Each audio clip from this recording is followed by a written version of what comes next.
안녕하세요. 오늘 저희는 여러분이 보내주신 자료들을 바탕으로 자기관리 그리고 자신감에 대해 좀 깊이 파고들어 볼까 합니다. 네. 이게 단순히 뭐 외모 가꾸기 아니면 성공담 이런 차원을 넘어서요. 그 내 안의 목소리 있잖아요. 비판적인 목소리. 아, 네네. 그걸 다스리고 심지어 실패까지도 좀 성장의 발판으로 삼는 법. 이런 진짜 의미의 자기관리, 자신감에 초점을 맞춰 볼게요. 네, 좋습니다.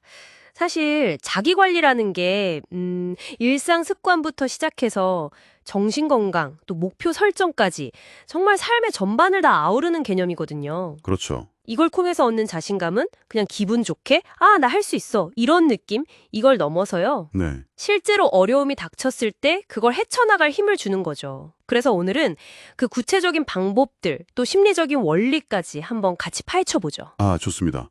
자료들을 쭉 보니까 진짜 자기관리가 외모 가꾸기 이걸 넘어서더라도요. 맞아요. 운동, 식단, 수면 같은 아주 기본적인 건강 습관들, 그리고 스트레스 관리, 시간 관리, 또 나아가서는 목표 설정까지 네, 다 포함되죠. 특히 인상 깊었던 사례가 있었는데 다이어트를 결심하면서 게임 시간을 확 줄이고 그 시간을 자기 개발에 투자했다는 이야기요. 네, 그런 사례가 있었죠. 이게 단순히 살 빼는 걸 넘어서 삶의 태도 자체가 바뀌는 모습이더라고요. 그렇죠. 물론 외모 관리, 뭐 피부나 헤어 신경 쓰고 요즘은 남성분들도 비비나 립밤 같은 거 쓰시잖아요. 네, 그렇죠. 이런 것도 분명히 자신감에 영향을 주긴 합니다. 줄 수 있죠. 네. 하지만 자료들에서 공통적으로 딱 강조하는 핵심은 결국에는 건강한 몸과 마음이 바탕이 되어야 한다는 거예요. 아, 역시 기본이 중요하군요. 네. 꾸준한 운동, 뭐 명상이나 독서, 건강한 식단 챙기기 이런 것들 중에서 자신한테 잘 맞는 루틴을 찾는 게 중요해요. 나만의 루틴. 그렇죠. 그걸 꾸준히 실천하는 것.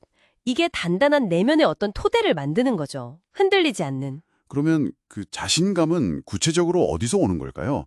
그 심리학자 반두라 연구 보니까 성공 경험, 뭐 다른 사람 성공 보는 거, 긍정적인 말, 신체 상태 이런 걸 꼽던데요. 네, 그 네 가지 요인이 있죠. 특히 저는 그 에이미 커디 연구가 진짜 놀라웠어요. 아, 파워포즈 말씀이시죠? 네, 맞아요. 가슴 쫙 펴고 이렇게 딱 서 있는 거. 그 자세만으로도 단 2분 만에 자신감 호르몬 수치는 올라가고 스트레스 호르몬은 내려간다니. 와, 네. 몸짓 하나로 내면 상태를 바꿀 수 있다는 게 참 흥미롭죠. 그러니까요. 근데 여기서 이제 반도라가 얘기한 것 중에 더 중요한 게 뭐냐면 그 효능감 기대라는 거예요. 그 효능감 기대요. 네. efficacy expectation. 이게 뭐냐면 막연하게 아, 결과가 잘 나올 거야. 이런 기대 있잖아요. 네, 결과 기대. 그거보다는 내가 이 방법을 효과적으로 해낼 수 있어라는 과정에 대한 믿음. 아, 과정에 대한 자신감? 그렇죠. 그게 훨씬 중요하다는 거예요. 예를 들면 마라톤 완주할 수 있을 거야. 이게 아니라 나는 매일 짜로운 훈련 계획을 꾸준히 해낼 수 있어. 이 믿음이죠. 아하, 그게 더 강력한 동기가 되겠네요. 넌 실패할 거야, 이런? 아, 있죠. 내면의 비평가. 네.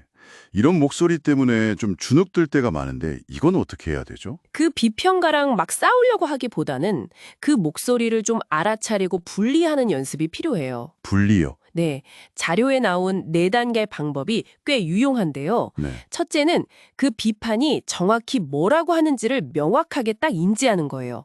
넌 뚱뚱해, 넌 게을러, 이런 식으로. 네. 둘째는 그 생각을 너는 뭐뭐하다 이런 식으로 좀 바꿔서 적어보는 거예요. 나랑 그 생각을 분리해서 객관화하는 거죠. 아, 나가 아니라 너라고. 그렇죠. 셋째는 나는 뭐뭐한 점이 있긴 하지만 동시에 뭐뭐한 긍정적인 면도 분명히 있어. 이런 식으로 좀 현실적이고 균형 잡힌 자기평가를 다시 써보는 겁니다. 아, 인정할 건 인정하되 긍정적인 면도 같이 보는 거군요. 맞습니다. 그리고 마지막 넷째는 그 비평가가 시키는 것과는 반대로 행동해보는 거예요. 반대로요? 네, 넌 못할 거야 라고 속삭일 때 오히려 에이 한번 해보자 하고 시도하는 거죠.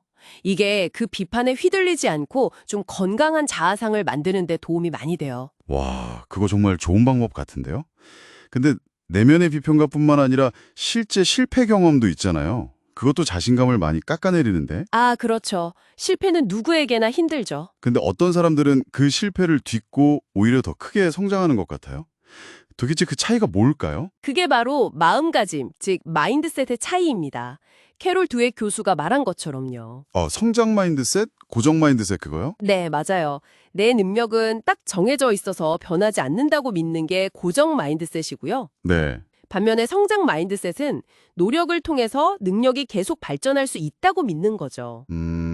그래서 성장 마인드셋을 가진 사람들은 실패를 딱 마주했을 때 이걸 배움의 기회로 봐요. 좌절하기보다는 이번엔 왜 안 됐지? 다음엔 어떻게 다르게 해볼까? 이렇게 원인을 분석하고 다음 단계를 생각하는 거죠. 실패가 끝이 아니네요. 그렇죠.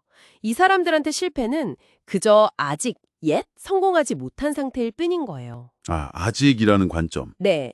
여기에 더해서 다른 사람들이 뭐라고 하던 쉽게 흔들리지 않는 좀 안정적인 자기 가치감, 그냥 내 존재 자체를 긍정하는 마음이죠.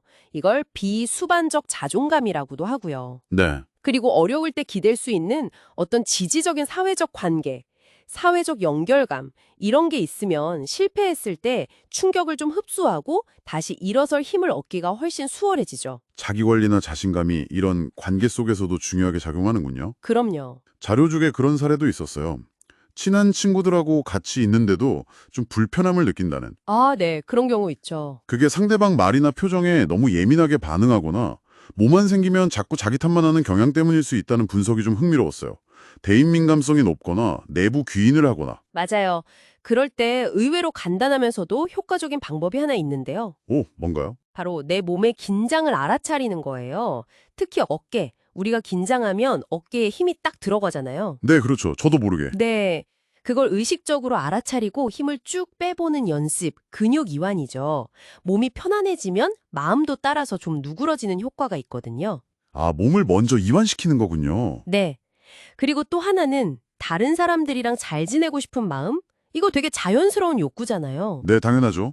그걸 일단 인정해주고 너무 다른 사람한테 맞추려고 애쓰기보다는 나 자신이랑 상대를 모두 좀 따뜻하게 받아들이는 태도, 그게 중요해요. 나도 괜찮고 너도 괜찮다. 이런 느낌인가요? 네, 비슷합니다. 그런 여유로운 마음이 관계 속에서 불편함을 줄여줄 수 있죠. 오늘 쭉 이야기를 나눠보니까요. 자기관리와 자신감이라는 게 단순히 겉모습 꾸미고 성공 자랑하고 이런 게 전혀 아니네요. 그렇죠. 오히려 내 안의 목소리를 잘 조율하고 실패도 끌어안고 또 관계 속에서 나를 지켜나가는 훨씬 깊고 어쩌면 평생 해야 하는 그런 여정 같다는 생각이 듭니다. 정확하게 보셨습니다. 꾸준한 성찰, 그리고 아주 작은 실천들이 하나하나 쌓여서 결국 더 단단하고 자신감 있는 여러분을 만들어갈 겁니다. 네. 자, 이제 마지막으로 여러분께 질문 하나를 남겨보면서 마무리할까 합니다. 네. 여러분이 아직, 성공하지 못했다고 느끼는 영역은 무엇인가요? 그리고 그 경험 안에서 혹시 어떤 성장의 기회를 발견할 수 있을지 한 번쯤 생각해 보시면 어떨까요?